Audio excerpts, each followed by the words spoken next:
بسم الله الرحمن الرحیم. زما د چینل ملګرو، نن موږ اماندارۍ ته راغلي یو د خپل یو معزز زموږ مشر، زموږ استاد قابل احترام جناب عبدالرحمن شاهد صاحب دې ته راغلي یو، او نن به د هغه سره موږ ملاقات کوو او د هغه نه به د هغه د شاعرۍ په باره کې چې کوم دي تپوسونه کوو او امید او راځئ زیات انتظار باندې نه کوو او راځئ ملاویږو موږ د شاهد صاحب سره. السلام علیکم. وعلیکم السلام. څنګه علي جي؟ خیر دی، الله او د الله رحم دی. بسم الله الرحمن الرحیم. زما نوم فضل الرحمن شاهد دی، د اماندرۍ کلي اوسېدونکی یم. دلته په دې کلي کې زمونږ یو ادبي تنظیم دی، همیشه پښتو ادبي ټولنه. نو زه د هغې په دې وخت باندې جنرال سکرټري یم او د ملکنډ چې کوم علمي او ادبي هلې ځلې دي نو په هغې کې خپله حصه مونږ د دې تنظیم په ذریعه باندې کوو اخلو. مهرباني ماشاءالله. یو خو د ټولو مخکې زه ستاسو شکریه ادا کوم چې د قیمتي وخت مو موږ له راکړو او وخت ډېر لنډ تنګ دی، خو د هغې باوجود هم ستاسو یو جهان مننه. نو تاسو ویور تاسو خو د سر تعارف اورېدو، راځئ موږ نن د دوی نه د دوی د خوښې پیل یو شعر اورو، د هغې نه بیا مخکې موږ خپل پروګرام وړاندې کوو. زه به ستاسو ته خپل یو څو شعر ووایم چې نه د جنت په لټون بس د ټوک ډوډۍ د فاره، نه د جنت په لټون بس د ټوک ډوډۍ د فاره، پښتون وګړی د عربو په میرا خور دی. او دلته د هر وګړي مخکې ګلاب وټوکېدل، دلته د هر وګړي مخکې ګلاب وټوکېدل، سپرلی د دې سیمې په غراو په میرا خور دی. او هلته چې ستا د راتلو زیری په محفل وشولو، هلته چې ستا د راتلو زیری په محفل وشولو، د خوشحالۍ زوږ د ژوندو په مقبره خور دی. او بل شعر دی چې ستا د نامې سره د مینې او الفت په بدل، ستا د نامې سره د مینې او الفت په بدل، ډیر برکت مو په جومات هم په اجره خور دی. هم په جومات هم په اجره خور دی. زبردست، ډېر اعلی. حاجي، د ټولو مخکې موږ ستاسو نه یو څو تپوسونه کوو. د ټولو مخکې زموږ تپوس دی چې تاسو شاعري کله شروع کړې ده او څنګه هم شروع کړې ده؟ دا خو یو ډېر ګران کار دی، خو چې تاسو څنګه شروع کړې؟ شاهد ندیم بھائی، زما شاعري زه په اتم جومات کې ومه. دا د کال 1980 خبره ده چې زه په اتم جومات کې ومه چې په هغه وخت کې ما شاعري شروع کړې وه. خو ما ته دا پته نه لګېده چې زه څه لیکمه.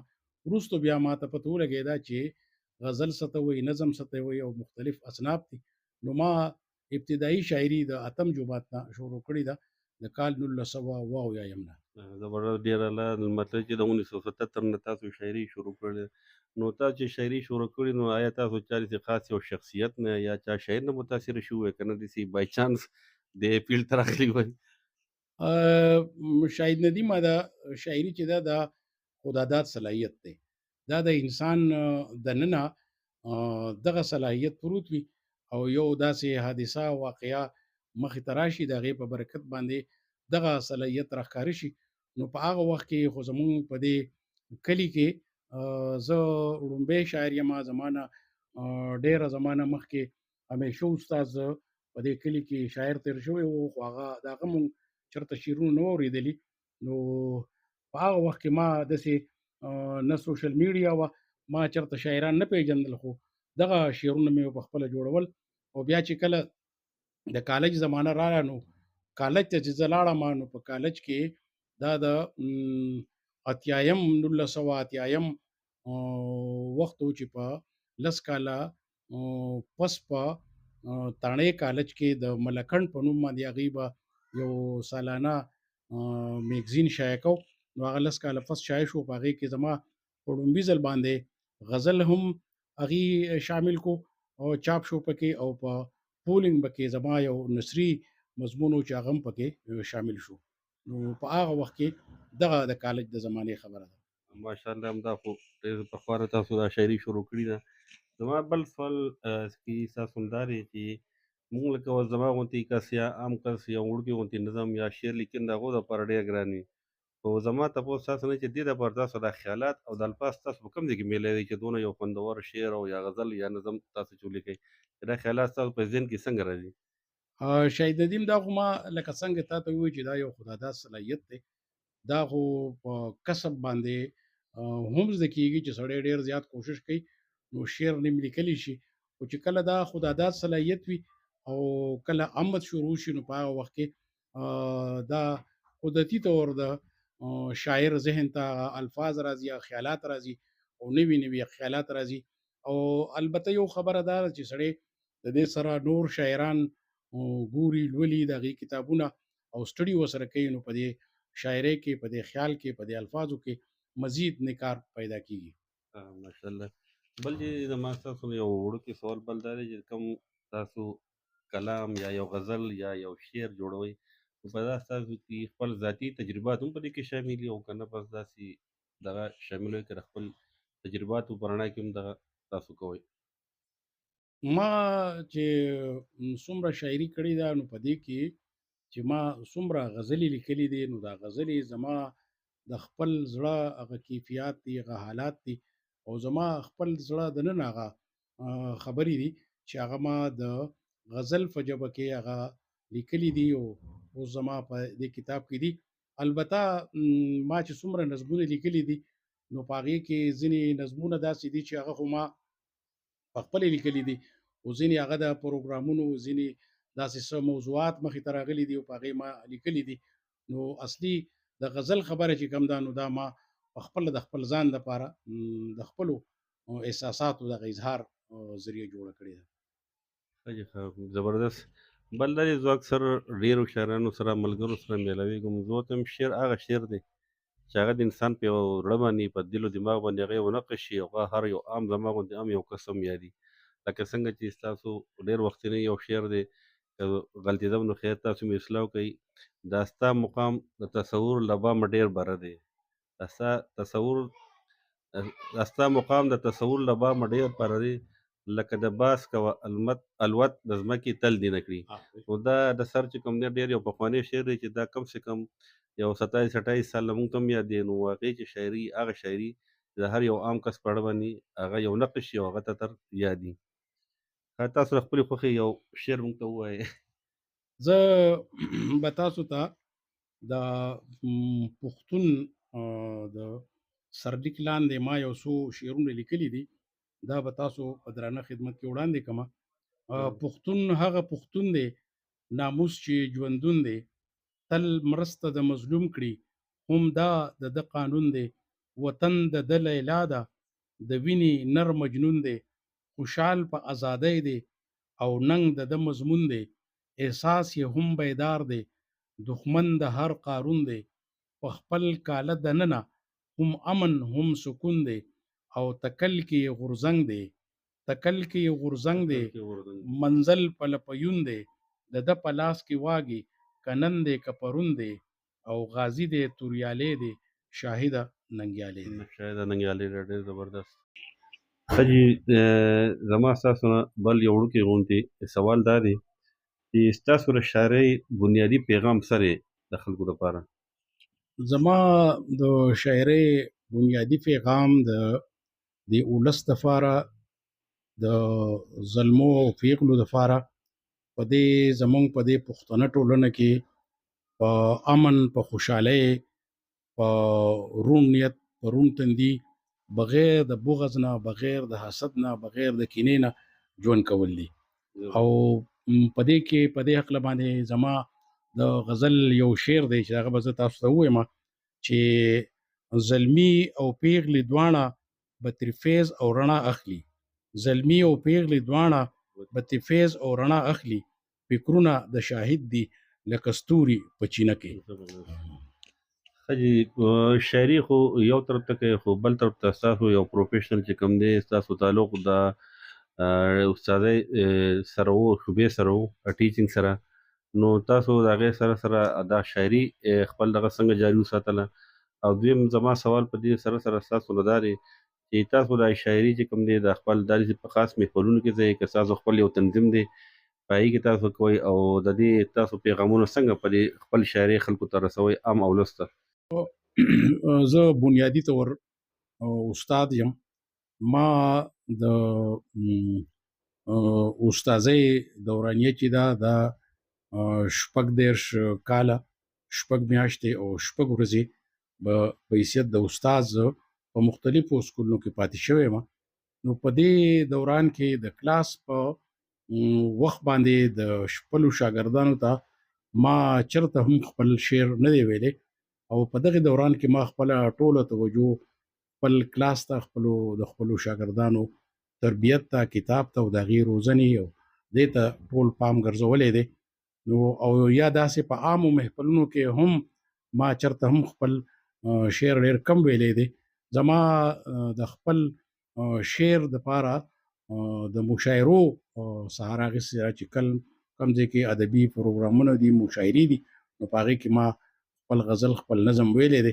د دې نه علاوه ما په هر ځای کې خپل شعر نه دی ویلی. البته اوس د سوشل میډیا دور دی.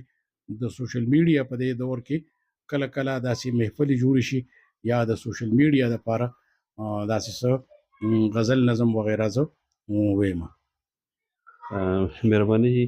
بل جي زما ستاسو یو وړوکی سوال دی، کوم چې د موجوده دور کم مسایل دي، پرابلم دي، نفسا نفسي ده یا مهنګایي ده یا نور د هله ځلې دي په دې ملک کې، نو آیا د هغې په شاعرۍ باندې څه اثر پرېوتی دی او که نه سره اثرانداز شوي دی او که نه، دې باره کې تاسو وایئ؟ ولې نه؟ شاعر چې کوم دی هغه هم د دې قوم د دې معاشرې کس دی، او چې دې قوم ته، دې معاشرې ته کم مسایل راځي، نو د هغې مسایلو نه شاعر هم متاثره کیږي. بلکې شاعر د عام وګړي په نسبت باندې ډېر زیات حساس وي، نو هغه د نورو وګړو په نسبت باندې د هغې نه ډېر زیات متاثره کیږي. او په دې حواله سره شاعران ډېر څه وایي. او نن سبا خو د سوشل میډیا زمانه ده، نو په هغه وخت باندې وایي او په هغه وخت باندې خلکو ته هغه رسي. نو شاعر حساس دی او په هره معامله کې هغه د خپل خیالات اظهار په هره معامله او په هره مسله کې کوي. مهرباني جي. بل تاسو د خپلې خوښې وړوکی غوندې شعر موږ ته وړاندې کړئ. زه به تاسو ته د خپلې خوښې یو شعر تاسو ته ووایم چې څومره معطره یې ورشو زما د ذهن کړه، څومره معطره یې ورشو زما د ذهن کړه، ستاسو په دیوال د کشمالي په ننداره یمه. زبردست، ډېر اعلی. ښه جي، زما ستاسو یو بل یو وړوکی غوندې سوال دی چې داسې یو یادګار تقریب یا لمحه چې هغه ستاسو لپاره داسې یو خاص وي او یادګار وي چې هغه هېرېدو قابل نه وي. زما دپاره خو زما د دې استاذۍ ده ټوله دوره یادګار ده، خو په دې کې زما دپاره یادګار لمحات هغه دي چې کله په تېر وخت کې هم او اوس هم وخت کې ما له خپل پخوانی شاګرد مخې له راشي او ما سره په مینه، محبت، په تعظیم سره سلام وکړي، نو دغه زما دپاره یو ډېر لوی ریوارډ دی، ما دپاره ډېر لوی انعام دی. نو دغه هر یو لمحه زما دپاره د یادولو وړ لمحه وي. بالکل زبردست، ډېر ښه. او جي بل یو وړوکی غوندې سوال دی چې په هر ځای کې ښه او بد وي، او کوم ځای کې چې تعریفونه کېږي ځایي ده، هلته به تنقید هم کېږي. نو آیا ستاسو په شاعرۍ باندې چې چا تنقید او مخالفین هم د خلکو اداران دوستان هم ډېر دي، خو چېرته تنقید ستاسو په شاعرۍ باندې شوی دی؟ ولې نه؟ زمونږ خو داسې پروګرامونه، د تنقیدي پروګرامونه هم کیږي، او په تېرو وختونو کې د دې جنګ د دې زمانې نه مخکې به په بټخیله کې د فام ملګرو یو تنقیدي میاشتنۍ غونډه کوله، نو په هغې کې ما به خپل یو نظم د تنقید دپاره وړاندې کړی و، نورو ملګرو به هم وړاندې کو. خو دغه تنقیدونه چې کوم دي، نو دغه ادبي تنقیدونه دي، نو په دې کې دا د تنقیص په معنی کې نه دي، بلکې د هغې د کره کتنې په باره کې دي. نو کوي ملګري په محفلونو کې کله کله داسې د تنقید خبرې. بالکل مطلب چې تنقید شوی دی خو تعمیري دی. ښه جي، بل تپوس جي ما ستاسو نه دا یو کوو وړوکی غوندې چې تاسو خو ډېر محفلونه هم اټینډ کړي دي، ډېر مشاعرې هم کړي، نو آیا تاسو په کې څه ایوارډ، څه انعام، څه میلاو شوي دي؟ او ما ته دلته کې په مساګا ایوارډ هم میلاو شوی دی، او د دې نه علاوه په ډېرو تقریباتو کې هم ما ته داسې څه ستاینلیک راکړی شوي دي د مختلفو ادبي ټولنو طرف نه.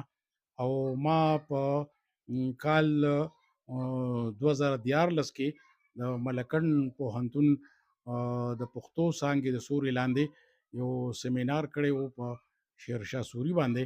نو هغې ماله هغه یو یادګاري شیلډ راکړی و. نو دغه هم زما دپاره د یو لوی اعزاز دی، ځکه چې دغه شیرشاه سوري دغه کتاب بیا د هغې په وینا باندې د هغې مقالې نه ما بیا کتاب جوړ کړو.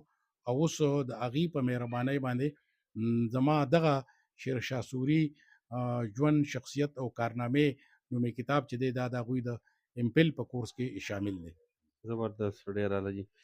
حاجي بل یو وړوکی غوندې سوال دی چې د نوي نسل کوم شاعران دي د هغو دپاره ستاسو څه نیت دي؟ ولې چې خامخا دا سلسله خو به لاندې روانې کوم چې مشران شاعران دي یا سینر شاعران دي، اوس خو نوي نوي هم راغلي دي، نو هغې نوي شاعرانو دپاره ستاسو څه نصیحت یا څه انسټرکشن څه دي؟ د زلمو شاعرانو دپاره خو به زه دومره ووایم چې په موجوده وخت کې چې د سوشل میډیا په ذریعه د شعر کم ستیاناس کېږي، د هغې د شعر د خرابۍ طرف ته، د پښتو د شاعرۍ د خرابۍ طرف ته سوشل میډیا ځینو ملګرو روانه کړې ده. نو چې د دغې نه ځان وساتي او د دې معاشرې د تعمیر دپاره، د دې معاشرې د اصلاح دپاره، او خصوصا د زلمي کون لپاره په هغې کې پیغام شامل وي. نو زما د پښتو د زلمو شاعرانو ته دا پیغام دی چې هغې داسې شاعري وکړي چې په هغې کې یو پیغام خامخا موجود وي د زلمو دپاره. ښه جي، مهرباني جي. او کم چې کوم دی تاسو ښکاري چې د شاعرۍ مستقبل دا روشن دی، او که نه نن سبا خو د سوشل میډیا هم دور دی، او نن سبا خو ټول خلک چې کوم دی دغې سوشل میډیا طرف ته، فیسبوک طرف ته، ټیک ټاکو طرف ته روان دي. خو د شاعرۍ مستقبل سره دې باره کې تاسو څه وایي؟ د پښتو شاعرۍ مستقبل ښه روښانه دی. د ټیک ټاکرانو دپاره یا د سوشل میډیا چې کوم شاعران دي، نو هغې خو د وخت خبره ده، او د وخت نه پس به بیا د دې څه څوک به یې نه یادوي. خو د پښتو د شاعرۍ په موجوده وخت کې د پښتو ډېر ښه شاعران دي چې ډېره ښکلې شاعري کوي. او د زموږ د دې ریجن کې چې کومې نورې ژبې دي، نو د هغې په مقابله کې د هغې شاعري ډېره زیاته ښه ده. د شاعرۍ، د پښتو شاعرۍ مستقبل ډېر روښانه دی. ښه جي. ستاسو مشهور اشعار چې کوم دی یا غزل دی، هغه که موږ ته وړاندې کړو نو ډېره به ښه وي. څو شعرونه ستاسو په درنه خدمت کې پیش کوم. دا غزل ما د کعبې شریفې په وړاندې د جمعې په ورځ باندې دا لیکلی دی. نو دا زما دپاره یو لوی اعزاز دی چې زه په مطاف کې د جمعې په ورځ د مانځه نه مخکې د ناست وم، او په هغه وخت کې ما دا یو څو شعرونه ولیکل چې ستا د کور د ښکلاګانو په منظر کې، ستا د کور د ښکلاګانو په منظر کې، د زرې په څېر، د زرې په څېر ور ډوب شومه په انور کې، ستا د کور د ښکلاګانو په منظر کې، د زرې په څېر ور ډوب شومه په انور کې، او د رنګونو بارانونه ترې وریږي د وږمو د اتڼونو په هنر کې. او چې جذبې کوي بهیر لویو سینو کې، چې جذبې کوي بهیر لویو سینو کې، که غورځنګ کوي موجونه سمندر کې. او خوار شاهد له د در خاورو کې ځای ورکړه، خوار شاهد له د در خاورو کې ځای ورکړه، چې د خاورو سره خاورې شي ستا در کې. دا ډېر زبردست، ډېر اعلی، ډېر زبردست. دا خو ډېر په ښکلي مقام او په ښکلي ځای کې تاسو دا لیکلي دي، او ډېر زبردست او واقعي چې د زبردست اشعار دي. حاجي لکه څنګه چې کوم دی تاسو هم د ډېر خلکو ایډیل یې او د پسندیده شاعران به یې، خو آیا ستاسو څوک یو پسندیده ادیب یا شاعر چې د هغه نه تاسو متاثره شوي او هغه ستاسو یو ایډیل وي؟ په دې وخت کې خو په پښتو شاعرۍ کې ډېر داسې نومونه دي.